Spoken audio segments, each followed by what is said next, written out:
Greetings and welcome to Growth Hacking Secrets. I'm your host, Mohammed Siddique from Atlanta, Georgia, and the co-author of New Success Secrets available on Amazon.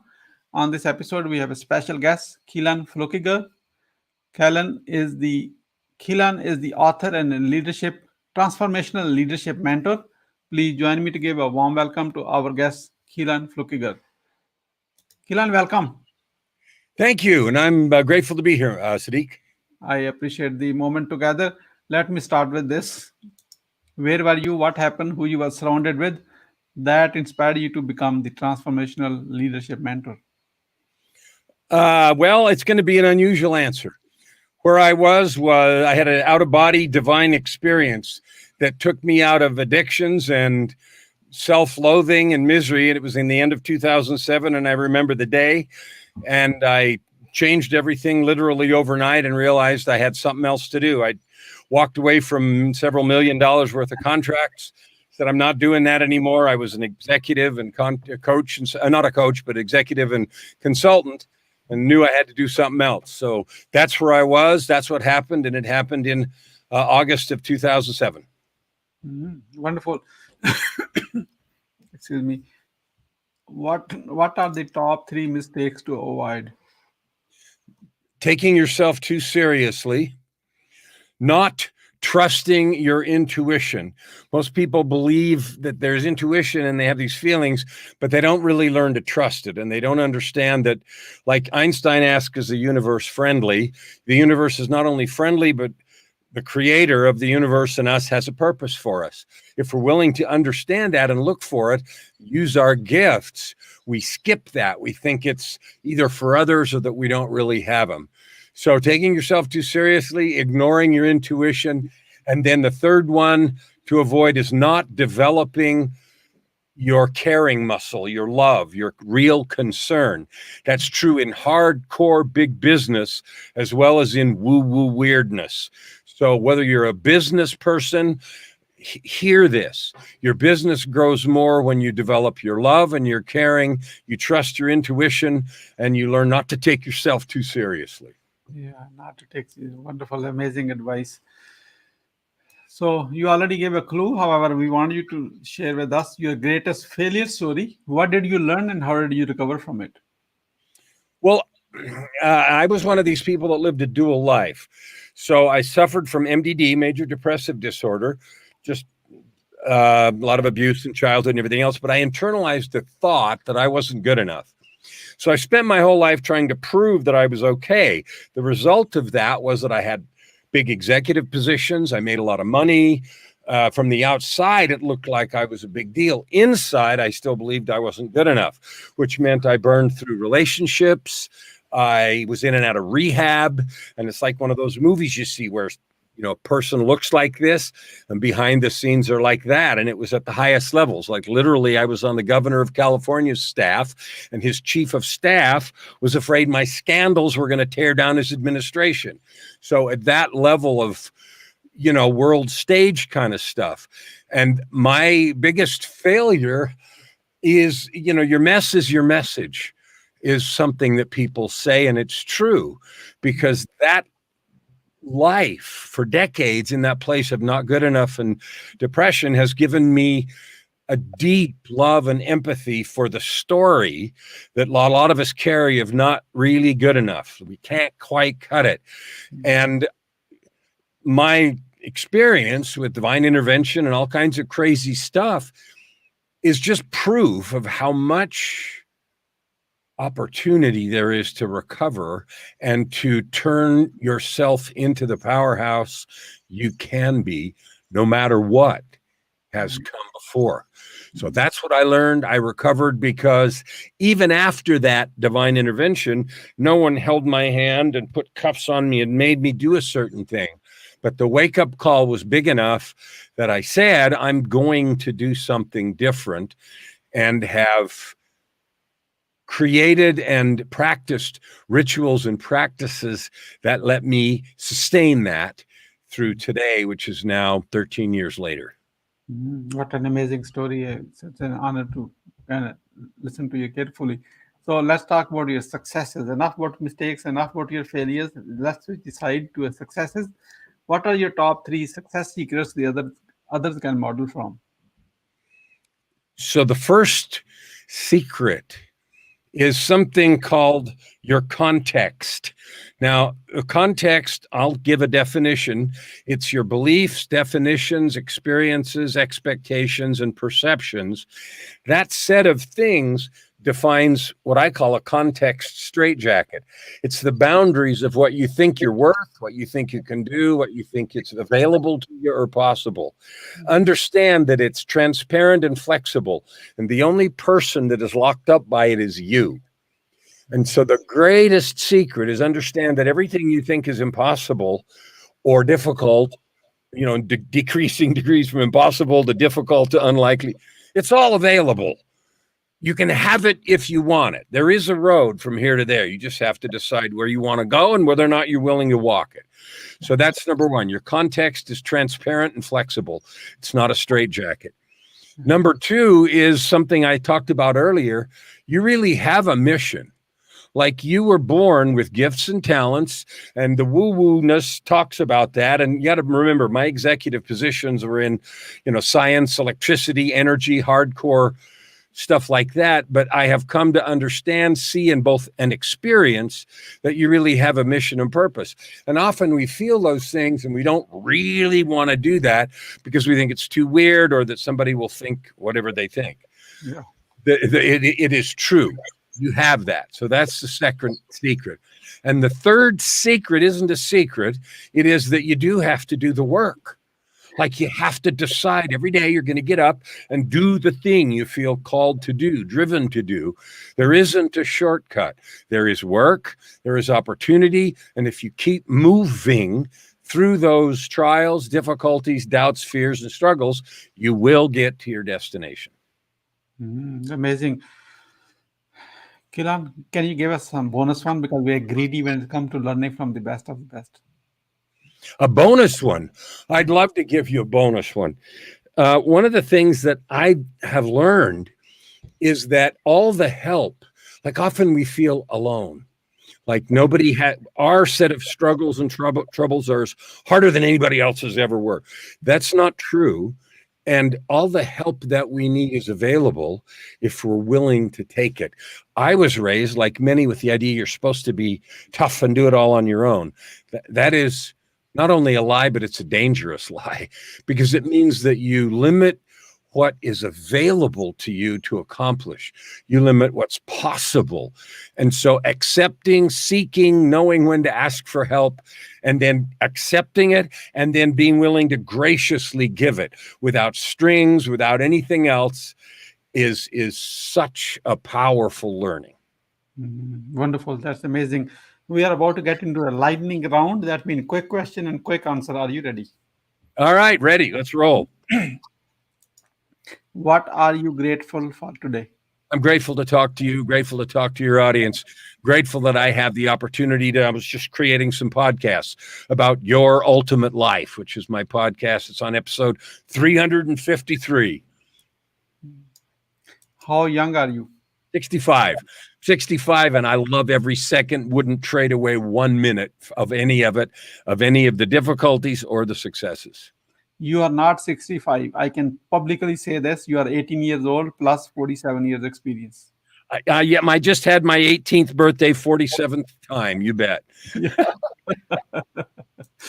What you want to do when you grow up? The greatest desire of my heart is to help as many people as I can shorten the learning cycle, overcome those obstacles, connect with their divine gifts and talents, and be everything they can be. Serve with love. My definition of your ultimate life is a life of purpose, prosperity, and joy that you create by serving others with your divine gifts. How do you overcome a challenge life throws at you? I don't have any challenges. There are just projects. So I redefine everything that happens as a project. I just died 2.5 years ago in June of 2018. I went to the hospital. I was in a coma for several weeks. My heart stopped and I died. And then I came out of there, lost 35 pounds. I was physically flatlined. The challenge was getting my body back, starting with being able to walk again. It's just a project. You know, you got a starting point, you got an ending point, and there's a path. Those are all projects. The problem comes when we attach a lot of baggage and meaning to the project. Wonderful. How do you start your day? I start my day with a 2+ hour ritual. It uses the acronym SPEM, SPEM, spiritual, physical, emotional, mental, prayer and meditation, sometimes for a long time. P is physical. I do some stretching and some exercises every day, even if I'm going to do something more later. Emotional is the relationship context. I think about and work on at least one relationship. That might be sending a text, that might be expressing love, that might be making a repair attempt, might be something. And then mental, which is reading a chapter in a book or doing some business planning or something. So I have a SPEM ritual that lasts 2 to 3 hours. I do it every day, no matter what. And if that means my first call is at 8, then I get up at least at 5:30. This morning, I got up at 4:41. I love doing that. I would no sooner go out in Edmonton, Alberta, which is where I live, in minus 40 degrees naked, than I would start a day without that ritual. What is the advice you will give to younger yourself? Keep going. It's going to be okay.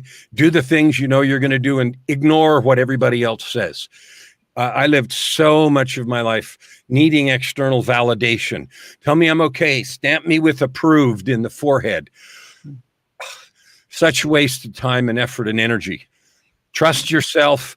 Do what you think you need to do. Do it well. Do it all in, and do it with love.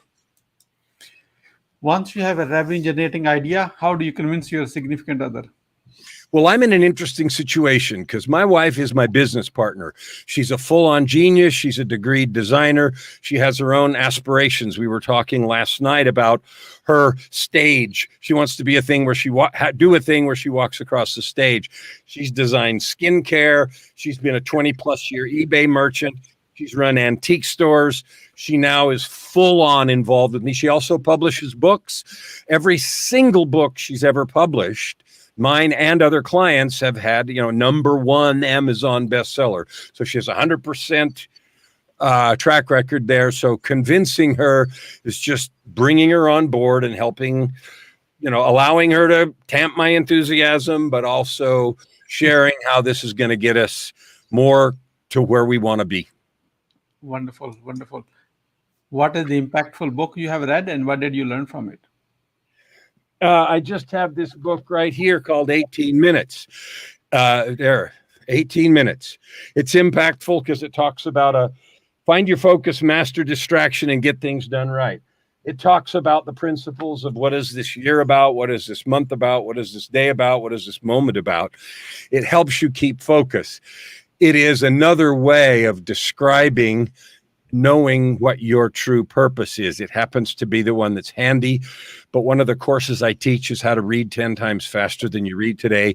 So I'll read a book like this in a couple of hours and I'll have good understanding. And it's a special skill and tool that I've developed because I love to consume tons of material. Why being impactful is important to you?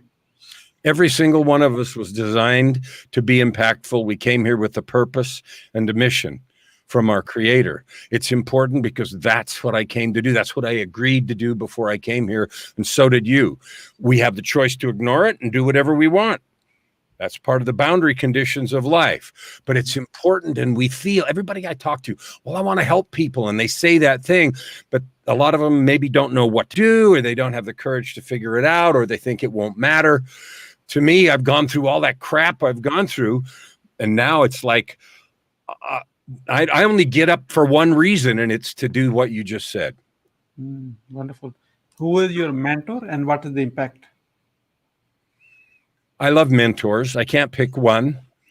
I look to the divine for my principal mentor, but I've had many coaches, and as a coach myself, one of the things I say as a coach that doesn't have a coach, you have to wonder if they're a fraud, because if they don't believe in the process of coaching, and if they're not trying to improve and work on themselves, whatever level they're at, how do you trust that in terms of, hiring a coach? So I have several clients that are coaches and are growing their practice. And I work with that, also having a coach. So I've had many. I look every day. Now, this is something I do different. Every single day, I look at each person and ask myself the question, how can they coach me? And that goes from everybody who might be pushing a shopping cart to driving a Bentley. Even this conversation, I approach it with the idea of what can Siddique teach me here as a mentor that I can learn and take into my life and do something a little different that'll make me more impactful, do more good, love more, and serve more. What you want to be remembered for?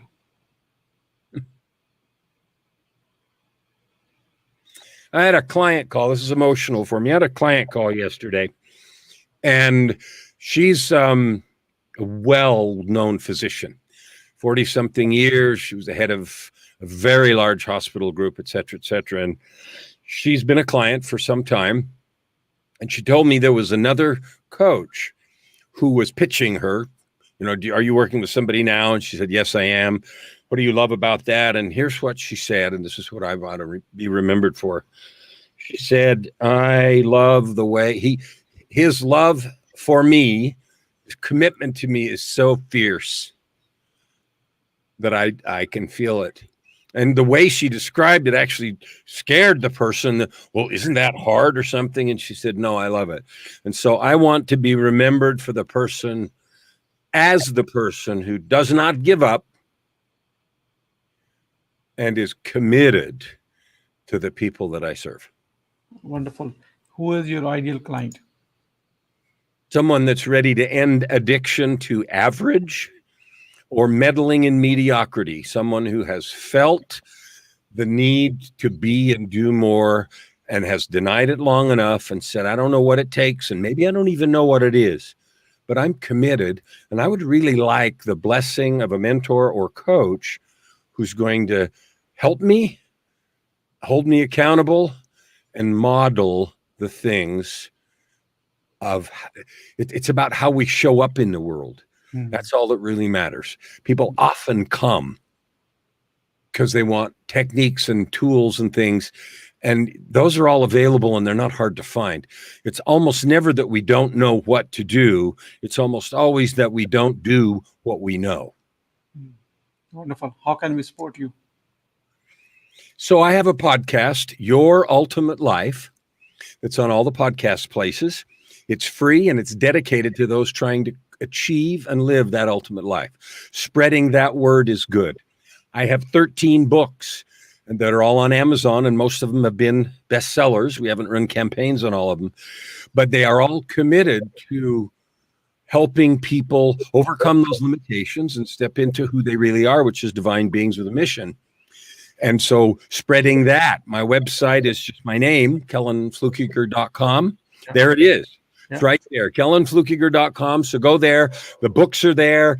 I have music. I've owned a recording studio, all kinds of stuff. And there's a dog barking in the background. Sorry about that. Somebody must be at the door. Anyway, that's what you can do, is spread the message. Wonderful. What would you say about your today's guest experience on the show? I'm grateful. The biggest thing I feel is gratitude. You and I have met before several years ago, and I'm grateful for the opportunity to extend love through your vehicle to those that watch and to support you and your effort to do good and bring encouragement and insight, success secrets to those who watch your show. Thank you. What would you say as a final word?